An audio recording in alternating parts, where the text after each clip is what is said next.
Salut étincelle, je suis Jeffa.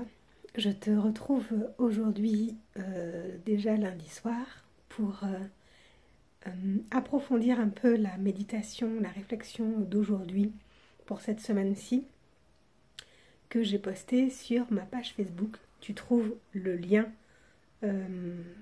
pour me contacter par là-bas dans la zone de description de la vidéo. Je ne sais pas si tu as remarqué, mais tous les tirages que je fais toutes les semaines sont un peu des sortes de développement de ce qui s'est proposé pendant la nouvelle lune. Cette nouvelle lune nous proposait donc de travailler ce mois-ci sur la règle d'or. La règle d'or, c'est tu aimeras ton prochain comme toi-même. En gros, en résumé, et tu feras tout le bien. Tu feras à ton prochain tout le bien que tu voudrais qu'on te fasse. C'est ça de manière plus précise. Cette semaine, pour mémoire, j'ai tiré énergie, réunion et la malachite. Voilà. Et donc sur la page Facebook, je parlais de la loi d'attraction. Et je me suis proposé de venir vous dire un petit peu ce que je pensais de cette histoire de loi d'attraction. Alors, on entend souvent dire de manière très basique, très terre à terre, qu'il suffit de visualiser les choses pour les recevoir et que ce serait ça, la loi d'attraction. Non, ça c'est le principe du caprice. Je visualise ce que je veux et j'attends que ça arrive. Et parfois je désespère parce que ça n'arrive pas, ou ça n'arrive pas comme je veux, et ça n'arrive pas quand je veux, et c'était pas ce que j'avais demandé, et la loi d'attraction c'est de la merde. C'est un peu comme ça qu'on fonctionne, parce qu'en fait finalement tu vas chercher la loi d'attraction, ça me saoule déjà de le dire, je sais pas si tu te rends compte, tu vas chercher la loi d'attraction avec ton mental. Sauf que c'est pas vraiment comme ça que ça marche. Cette carte de la réunion nous parlait de travailler ensemble, d'avoir un projet commun.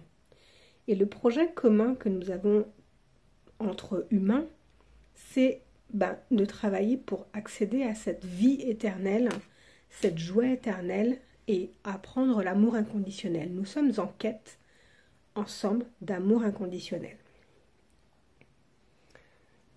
Cette malachite nous parlait de fraternité aussi, de communauté, de générosité, d'agir avec sincérité. Et c'est là que tu te rends compte en fait que si on parle d'amour inconditionnel, si on parle de sincérité, on est déjà un peu plus dans le cœur. D'ailleurs, c'est une pierre verte la malachite, ou malachite, je sais pas comment on dit. On est dans une énergie du cœur. On est dans une énergie avec ce 8 de karma, donc d'égaliser les choses, de mettre les choses un peu plus à plat. Selon moi, cette loi d'attraction est un corollaire de la règle d'or que je citais en préambule. Tu feras à ton prochain tout le bien que tu voudrais qu'on te fasse. Et Jésus nous dit là que cette règle d'or, c'est là le résumé de toute la loi et de tous les prophètes. Tous les prophètes sont venus annoncer et encourager à cette règle d'or. Et la loi, sous-entendu principalement les 10 commandements, sont un résumé. Et de fait, tu remarqueras que autour de la table, tous les chevaliers, tous ceux qui partent en quête du Graal, sont sur un pied d'égalité, parce que la table est ronde. Ce que j'entends par là, c'est que nous partons tous, en fait, nous avons cette égalité les uns vis-à-vis des autres. Il n'y a pas de plus grand, il n'y a pas de supérieur, il n'y a pas de plus petit, il n'y a pas de plus gros, il n'y a pas de plus important. Nous avons toute cette égalité-là. Ça veut dire que nous sommes tous égaux devant les émotions, nous sommes tous égaux devant la peine, devant la douleur, devant la trahison. Quand Jésus nous dit que la règle d'or est le résumé, moi je vous répète un petit peu les commandements, hein, tu ne mentiras pas, tu ne voleras pas, tu ne commettras pas l'adultère, etc. Ben, c'est pas tant que tu ne fais pas les choses, mais c'est surtout que tu n'as pas envie qu'on te les fasse. Tu feras à ton prochain tout le bien que tu voudras qu'on te fasse. La règle d'argent dira à la négation, ne fais pas à autrui ce que tu ne veux pas qu'on te fasse. Et les règles d'argile, ce sont celles un peu qui sont un peu branlantes et qui disent je fais tel bien à mon prochain à condition que, mais par exemple tu voudrais pas, tu te dis moi je voudrais pas qu'on me condamne à mort, mais alors les pédophiles.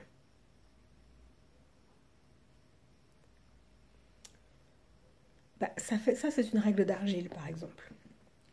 J'ai pris un cas extrême mais pour te montrer que le côté oui mais, j'ai un principe mais. Il est bien seulement quand il est appliqué aux autres. C'est ça la règle d'argile. Tout ça pour te dire que cette loi d'attraction, comment elle se présente dans ta vie de tous les jours, comment ce karma s'installe, bah, c'est dans le sens où tu vas attirer à toi finalement ce dont tu as besoin pour grandir dans cette quête, pardon, c'est pas la bonne carte, cette quête du Graal, cette quête de l'amour inconditionnel. Il faut arrêter de reprocher aux autres le prétendu mal qu'ils nous font.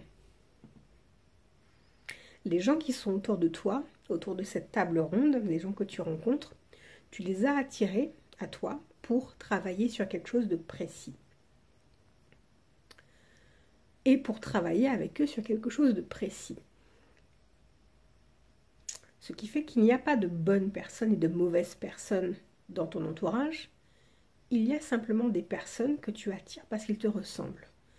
Quand mes clients me disent, mes clientes surtout, bon, c'est parce que vous êtes une majorité de femmes, hein, je ne suis pas en train de faire du sexisme, me disent, oui, mais je n'attire que des gars qui ne sont pas libres, que des gars qui ont peur de s'engager, que des gars qui me mentent, par exemple.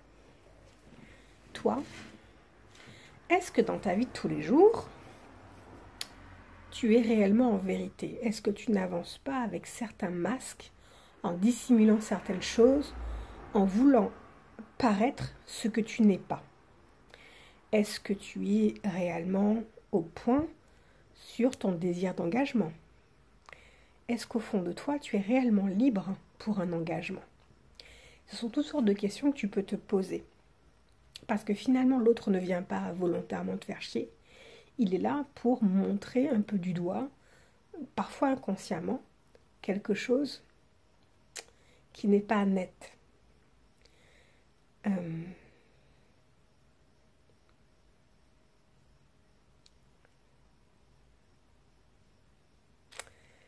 Je suis en train d'hésiter à vous raconter un cas que j'ai eu en consultation parce que j'ai pas demandé l'autorisation à la personne en question. Et pourtant, je trouve que c'est un super cas d'espèce. J'ai un petit conflit éthique et déontologique. Comment vous raconter ça sans la trahir et sans la montrer du doigt?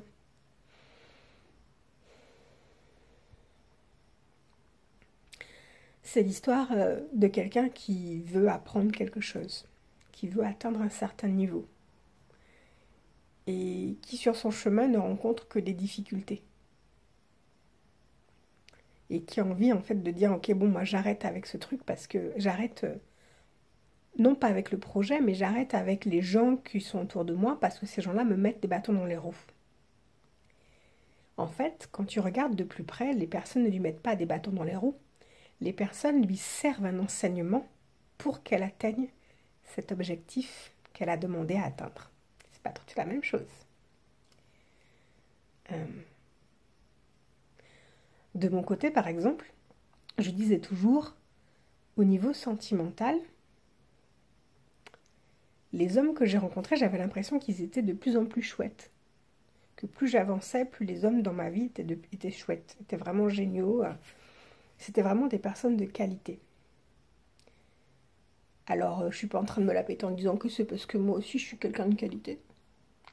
Je suis en train de dire que chaque homme avec qui j'ai eu une relation sentimentale ou purement amicale m'a appris quelque chose.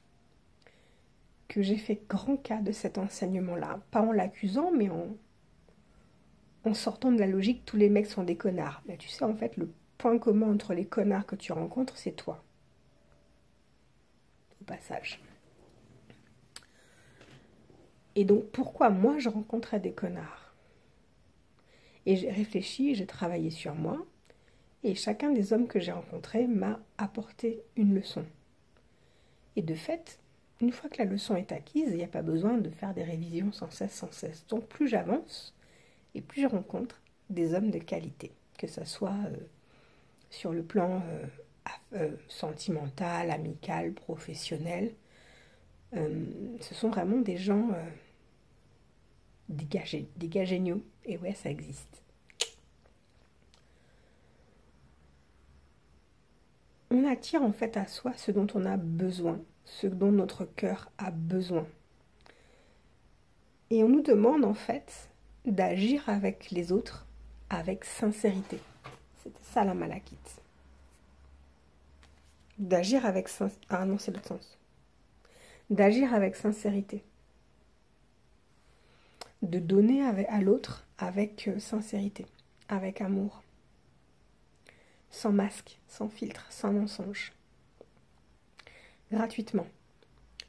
En fait, si c'est ça que tu veux dans ta vie, eh bien commence par le donner aux autres. Tu veux du respect, commence par respecter les autres et te respecter toi-même.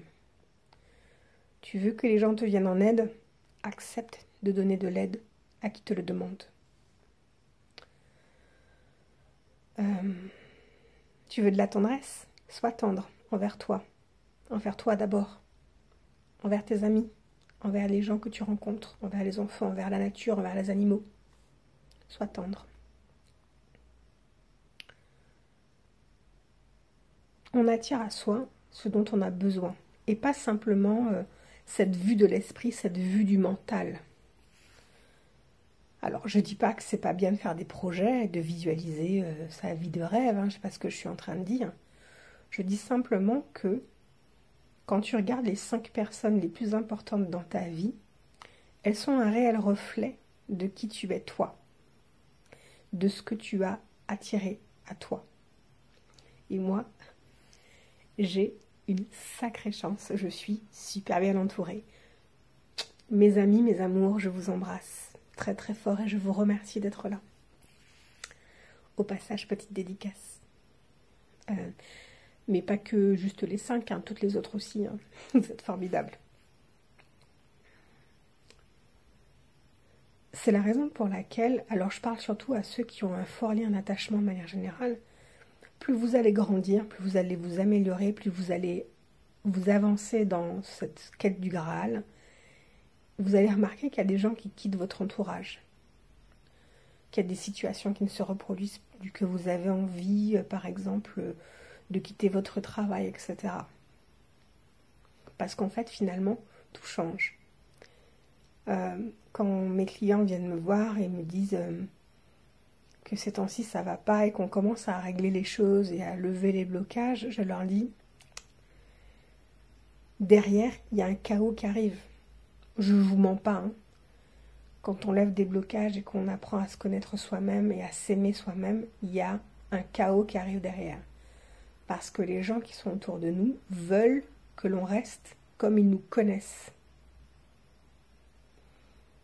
Et il est important finalement d'accepter, d'assumer, d'être soi et de laisser partir ceux qui ne sont pas d'accord avec qui nous sommes. Ce n'est pas à nous de changer pour nous adapter aux autres. C'est à nous d'être qui nous sommes, de nous affirmer et de laisser les gens qui ne sont pas à notre table le soin de changer de table. Life is a casino, un peu. J'ai un peu la voix cassée parce qu'il est tard et que j'ai pas envie de parler trop fort, donc j'espère que tu m'entends bien. C'est mon secret de ce soir, je te raconte des choses au creux de l'oreille. Je fais une soirée ASMR avec toi. Et dehors, il y a les cigales. Non, c'est des grillons. Là, c'est des grillons, les cigales, elles chantent plus. Bon, ceci, c'était la seconde ASMR de Sakti. Que te dire de plus?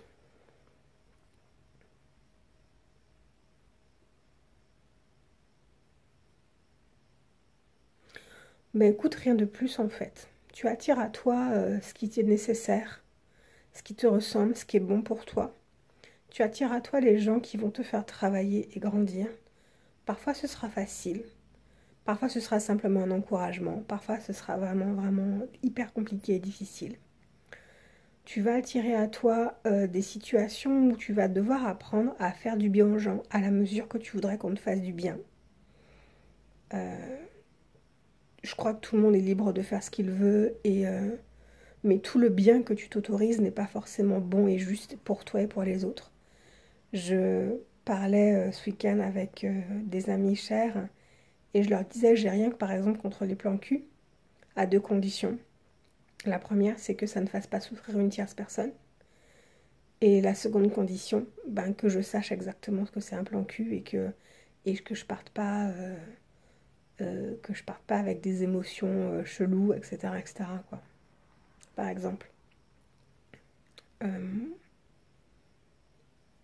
Je crois qu'il faut apprendre à vivre réellement en conscience et en connaissance de soi, de son âme, réellement. D'arrêter de fantasmer sa vie, parce que à force de la fantasmer, on passe à côté et on attire à soi finalement que du fake.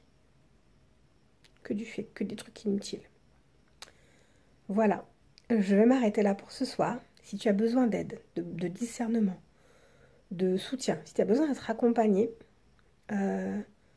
dans cette loi d'attraction, hein, tu n'hésites pas à me contacter. Mes coordonnées dans la barre de description. Tu peux visiter ma boutique sur la page Facebook de Sakti pour voir un petit peu les prestations que je propose. J'arrête cette vidéo et je passe à la seconde vidéo où j'explique en quoi je trouve que ce tirage est hyper génial pour les flammes jumelles. Yo. Bisous, bonne nuit, à bientôt.